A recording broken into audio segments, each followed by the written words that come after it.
Welcome to our channel. Today we how to register with Shopify Payments for faster UX checkout design, beginner guide step-by-step clear. To begin, open your web browser and navigate to the Shopify website. Log into your Shopify account using your credentials. Once you're logged in, go to the settings option located at the bottom left corner of the dashboard.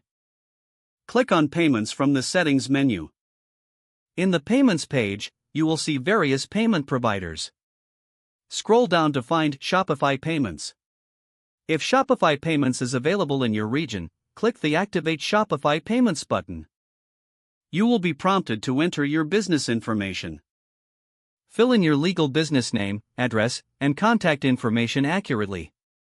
Next, provide your banking details where you want your funds to be deposited. This includes your bank account number and routing number. Continue by entering information about your products or services. Submit details like the type of goods or services you offer and your business website. Review the service agreement and consent to the terms provided by Shopify. Once all information is filled out, click the Complete Account Setup button. Shopify may require you to verify your identity for security purposes. Follow the on-screen instructions to submit the required identification documents. After submitting the necessary documents, you may receive confirmation via email.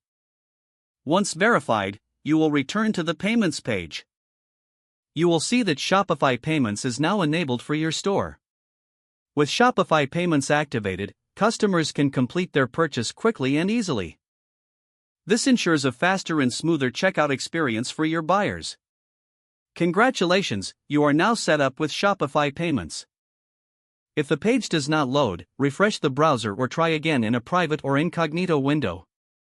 Make sure you are using the correct email address, then retype it carefully to avoid small typos. If your password is not accepted, use the reset option and create a new strong password you can remember. Check your spam folder for verification or security emails, then complete any requested confirmation steps. Enable two-factor authentication if available to improve account security and reduce unauthorized access risk. After signing in, review your profile details so your contact information and settings are accurate and current. Don't forget to like this video and subscribe to our channel for more step-by-step tech guides.